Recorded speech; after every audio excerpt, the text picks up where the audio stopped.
এই পরিমাণ পেরেশানি আর অস্থিরতা আল্লাহ নবী সাল্লাল্লাহু আলাইহি সাল্লামের ছিল, যে অস্থিরতা আর পেরেশানির কারণে আল্লাহ তাআলা কুরআনুল কারীমের আয়াত নাযিল করে আল্লাহ নবীকে থামতে বলছে, বন্ধু ফালাআল্লাকা বাখিউন নাফসাকা আলা আসারিহিম ইল্লাম ইউমিনু বিহাদাল হাদিস আসাফা। আল্লাহ নিজে বলছে, বন্ধু আরে আরে আরে আপনি তো মরে যাবেন, আপনি কি শুরু করলেন? লোকেরা ঈমান আনতেছে না, এই আফসোসে আফসোসে আপনি কি মরে যাবেন? আপনি কি জীবন দিয়ে ফেলবেন নাকি? থামেন, একটু বিশ্রাম করেন, শরীরের উপরে রহম করেন, রহম করেন। আজকে আমরা শামীম ভাই এখানে ওলামায়ে কেরাম এরা আমারে বলতে শামীম ভাইয়ের একটু থামা, বেচারারা কোন একটু বিশ্রাম হয়ে যায়, কোনো ঘুম নাই নিদ নাই, একটা মাহফিলের জন্য কি পরিমাণ দৌড়াদৌড়ি। আমিও আগে দেখছি যে ঘাম ভাইয়া ভাইয়া পড়তে, কথার কথা। তাহলে পেরেশানি রাসূলুল্লাহ সাল্লাল্লাহু আলাইহি ওয়াসাল্লামের এমন ছিল। এই জন্য দোস্ত আমার, বন্ধু আমার, ফিকির একটাই, ওলামায়ে কেরামের সংশোধন সংশোধন সংশোধন দরকার। শুধুমাত্র বক্তা চেঞ্জ করলেন একটার পর একটা, অথবা উনার বয়ান একটু ভাল লাগছে, উনার সুর ভাল লাগছে, উনি দুইটা শিক্ষার দিছে, শিক্ষার্থী সেরকম হয়েছে, হ্যাঁ দুইটা হুঙ্কার মারছে, উড়ে এলেবো কইছে, আমরাও কইছি উড়ে এলামো, এটা সুন্দর লাগছে। তো কারো হুঙ্কার, কারো চিৎকার, কারো সুর, কারো টানা, কারো কোয়ানি, এগুলো আমনেতে ভালো লাগছে। তো ওয়াজ শুনছেন কি এটা না করে পরিবর্তনের কথা বলেন, ইসলামের কথা বলেন, সংশোধনের কথা বলেন, নিজের ফিকিরের কথা বলেন। ফজরের নামাজ পড়বেন কোন দিন? আমার কিশোর নওজোয়ান, তোমরা ফজরের নামাজ পড়বা কোন দিন? প্রিয় বন্ধু আমার, ভাই আমার, নওজোয়ান সাথী আমার, ফজরের সেজদা ছাড়া তোমার দ্বারা কালেমার বিজয় হবে না। আমি বললাম হবে না, আমি বললাম হবে না। এই কপালে ফজরের সেজদা নাই, তোমার দ্বারা ঈমান ইসলামের পতাকা উড়বে না। হকের বিজয়, কালেমার বিজয় ফজরের সেজদার উপরে। এটা গুরুত্বপূর্ণ, সবচেয়ে গুরুত্বপূর্ণ। এজন্য ফজরের নামাজকে বলা হয় ওয়াক্তুল ইনকিলাব, পরিবর্তনের সময়। ফজরের ওয়াক্তে বেঈমান ধ্বংস হয়, ফজরের ওয়াক্তে ঈমানদারের বিজয় হয়। হ্যাঁ, কোরআনুল কারীমে আছে কওমে লূত আল্লাহ আযাব দিয়ে ধ্বংস করেছে ফজরের ওয়াক্তে, কওমে সালেহ আল্লাহ আযাব দিয়ে ধ্বংস করেছে ফজরের ওয়াক্তে, কওমে সামুদ আল্লাহ ধ্বংস করেছে আযাব দিয়ে ফজরের ওয়াক্তে। ফাআসবাহু ফি দারিহিম জাতিমিন, ফাআসবাহু সুবহ সুবহ, ভোর, এই ফজরের ওয়াক্ত। ফেরেশতা জিজ্ঞাসা করছে, আল্লাহ লূত আলাইহিস সালামের কওমকে আমি উল্টে দেব কখন? আল্লাহ বলছে ইন্না মাউইদাহুম সুবহ আলাইসা সুবহু বিকরীব। আল্লাহ বলছে ফেরেশতা ফজরের ওয়াক্তে উল্টাই দিবা, ফজরের ওয়াক্তে। এজন্য ফজরের ওয়াক্তে নাফরমান ধ্বংস হয়।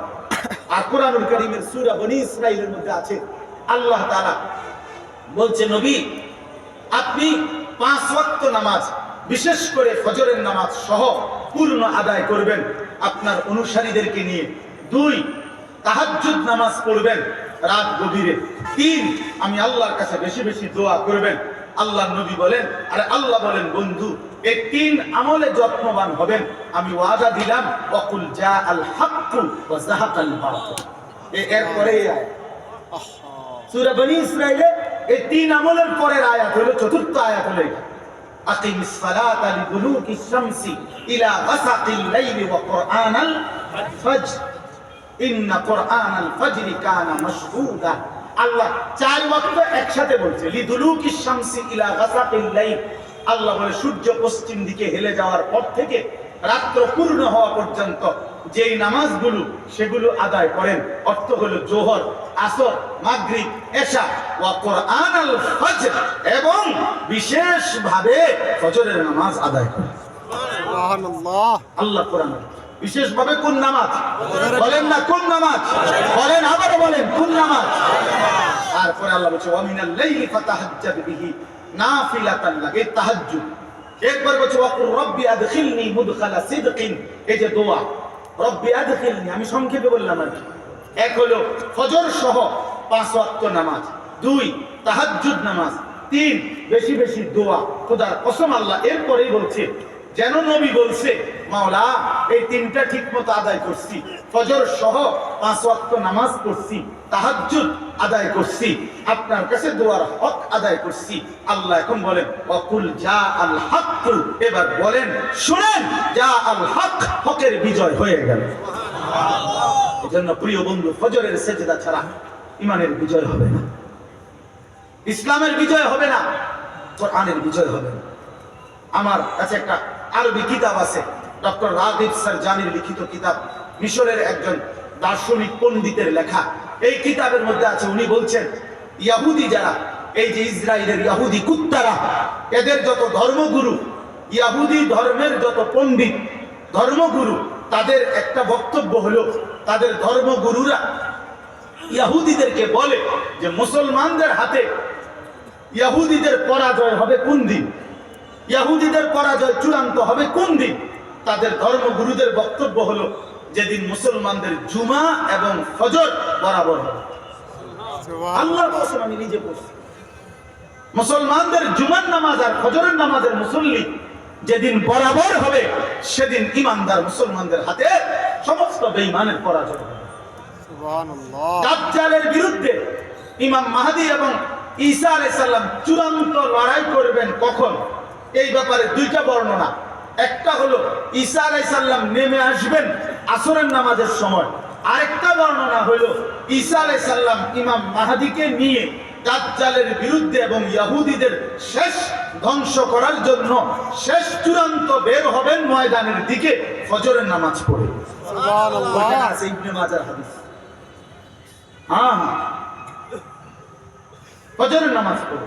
এজন্য ফজরের মুসল্লি যারা মাহদীর সঙ্গী, তারা ফজরের মুসল্লি যারা ঈসা নবীর সঙ্গী হবে, তারা ফজরের মুসল্লি যারা দাজ্জালের বিরুদ্ধে লড়বে, তারা ফজরের মুসল্লি যারা ইসরায়েলের ইহুদিদেরকে হত্যা করবে, তারা ইনশাআল্লাহ ইনশাআল্লাহ তাদের হাতে কালেমার বিজয় হবে, ইসলামের বিজয় হবে ইনশাআল্লাহ, আগামীর পতাকা উড়বে ইনশাআল্লাহ।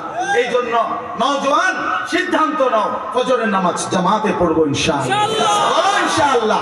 নওজোয়ান যারা, নওজোয়ান 30-এর নিচে যাদের বয়স, তোমরা দাঁড়ায় কও, দাঁড়াও ইনশাআল্লাহ। নওজোয়ান বুড়া মানুষ দাঁড়ায় না, নওজোয়ান দাঁড়াও, নওজোয়ান দাঁড়াও, হ্যাঁ দাঁড়াও নওজোয়ান, বলো ইনশাআল্লাহ।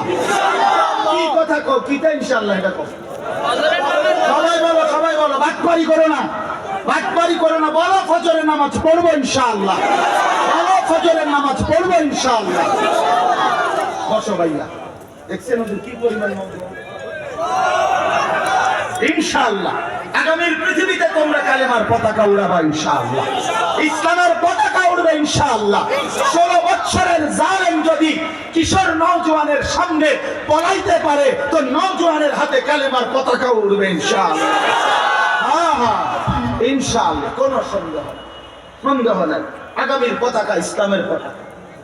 15 মাস টানা জুলুম করে গোটা ইউরোপের বেঈমানরা, আমেরিকার বেঈমানরা শতভাগ অস্ত্র দিয়ে, টাকা দিয়ে, মিলিয়ন মিলিয়ন ডলার দিয়ে গত 15 মাস সাহায্য করেছিল যে ইসরায়েলের কুত্তাদেরকে।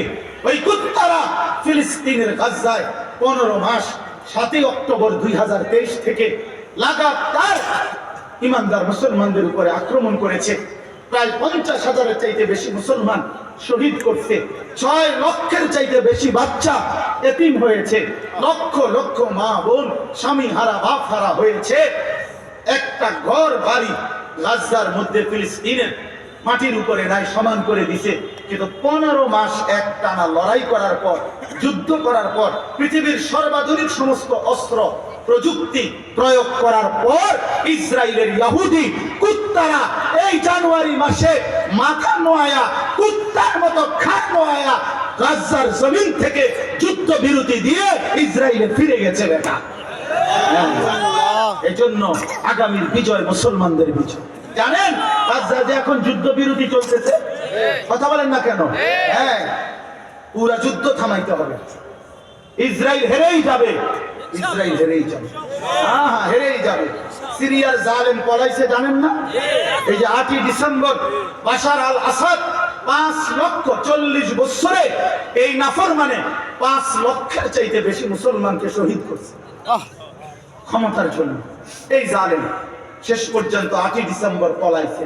বাংলাদেশের জালেম 16 বছর জুলুম করে পলাইছে। ইসরায়েলের কুত্তাও পলায়া যাবে ইনশাআল্লাহ। 25 সালের উইকেট ইসরায়েলের নেতানিয়াহুর উইকেট ইনশাআল্লাহ।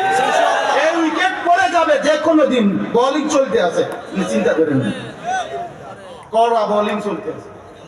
হ্যাঁ, উইকেটটা পড়ে যাবে ইনশাআল্লাহ, কোনো সন্দেহ।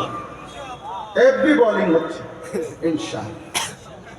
হ্যাঁ, এজন্য দোস্ত, নওজোয়ান আমার, আগামীর পৃথিবীতে ইসলামের পতাকা উড়াবার জন্য তোমরা তৈরি হও ইনশাআল্লাহ। কালেমার পতাকা উড়াবা। এবারে রমজান আমাদের সামনে, আগত এই রমজানকে সামনে নিয়ে আমার বলার উদ্দেশ্য, আমার মুরব্বীরাই ওয়াজ করবে, আমার শায়েখ বয়ান করবে, আমার খতিবে জামান বয়ান করবে। আমি শুধু এতটুকুই বলতে চাই, এবারে রমজানকে সামনে রেখে চলেন জীবন নতুন করে আখিরাতের জন্য, ইসলামের জন্য নিজেকে সাজিয়ে তোলার জন্য আমরা প্রস্তুতি নিই। মাহে রমজান হোক পরিবর্তনের, কি বলেন? মাহে রমজান হোক যেন কি পরিবর্তন। রমজান জিন্দেগি সাফ করে দিবে। আল্লাহ ওয়াদা দিছে, বান্দা এক মাসে তোমারে আমি মুত্তাকি বানায় দেব, এক মাসে জান্নাতি বানায় দেব। রমজানের চাঁদ উঠলে তোমার ঈমানের পাসপোর্ট আমারে জমা দিবা। ইয়া আইয়ুহাল্লাযীনা আমানু কুতিবা আলাইকুমুস সিয়াম কামা কুতিবা আলাল্লাযীনা মিন ক্বাবলিকুম।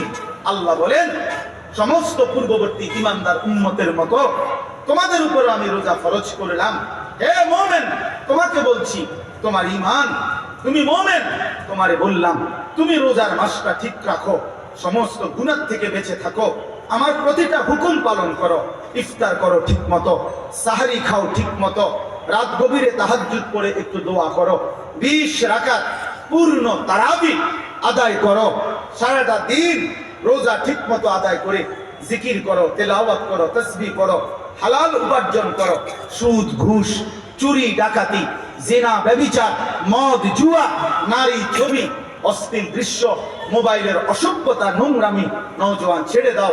বাপ আপনারাও ছেড়ে দেন, বোনদেরকে ছেড়ে দিতে বলেন বেপরদার জিন্দেগি। আল্লাহ বলেন, মোমেন আমি ওয়াদা দিলাম এক মাসের ভিতরে লাআল্লাকুম তাত্তাকুন, তোমারে মুত্তাকি বানায় দেব। সুবহানাল্লাহ। ঈমানের পাসপোর্ট জমা দিবা রমজানের চাঁদ উঠলে, আর ঈদের চাঁদ উঠাইয়া আমি তাকওয়ার ভিসা পাসপোর্টে লাগায় দেব। সুবহানাল্লাহ। ভিসা এবং পাসপোর্ট রেডি, ঈদের দিন ফ্লাইট, জান্নাতের ফ্লাইট। সুবহানাল্লাহ। ফ্লাইট হবে কোন দিন? ঈদের। পাসপোর্ট ভিসা হলে তো ফ্লাইট, আমার 24 তারিখ ফ্লাইট, ওমরার ফ্লাইট। এই যে আমার মুআল্লিম এখানে মাওলানা আব্দুল কাইয়ুম সাহেব, তো বলতেছিলাম যে আল্লাহ তাআলা বলেন একটা মাস বান্দা গুনাহ থেকে বাঁচো, গুনাহ থেকে বাঁচো। এই জন্য বাপ আমার, বন্ধু আমার, নওজোয়ান সাথী আমার, সবাই মিলে দিল থেকে হৃদয়ের সবটুকু আবেগ দিয়ে, ভালোবাসার সবটুকু দিয়ে দোয়া করতে থাকি যে মাওলা রমজান দেখা যায়, মাওলা আয়, মাওলা রমজান দেখা যায়, ততটা কাছে আই না মাওলা, বঞ্চিত করেন না, রমজান পর্যন্ত হায়াত ভিক্ষা দেন আমিন। আল্লাহুম্মা বারিক লানা ফি রাজাব ওয়া শাবান ওয়া বাল্লিগনা রমাদান। রমাদান আল্লাহ তাআলা 12টি মাসের মধ্যে একটা মাস শুধু কোরআনে নিজের জবানে পাকে আল্লাহ উচ্চারণ করছেন, শাহরু রমাদান আল্লাযী উনজিলা ফীহিল কুরআন। পুরা কোরআনের মধ্যে এইটাই নাম, শাহরু রমাদান, রমজান মাস। তাহলে রমজান এই শব্দটাই আল্লাহর কাছে এতটা প্রিয় যে কোরআনুল কারীমে আল্লাহ নিজে উচ্চারণ করেছেন। এই জন্য আমরা ইনশাআল্লাহ রমজানকে সামনে রেখে নিজের আখলাক, নিজের চরিত্র সংশোধন করে ঈমান আমলের জিন্দেগি, আখিরাতের জিন্দেগির প্রস্তুতি নেব তো ইনশাআল্লাহ। সবাইকে তৌফিক দান করেন, সবাইকে কবুল করে নেন। আজকের এই বরকতময় মাহফিলে আল্লাহ তাআলা ভরপুর কবুল করে নেন। আপনারা সবাই ইনশাআল্লাহ এশার নামাজের পর থেকে আবার যথারীতি উলামায়ে কেরামের, আমাদের বুজুর্গ আলেমে দ্বীনদের বয়ান শুনবেন। আল্লাহ সবাইকে তৌফিক দিক, কবুল করুক, আমিন। সুবহানাল্লাহি ওয়া বিহামদিহি।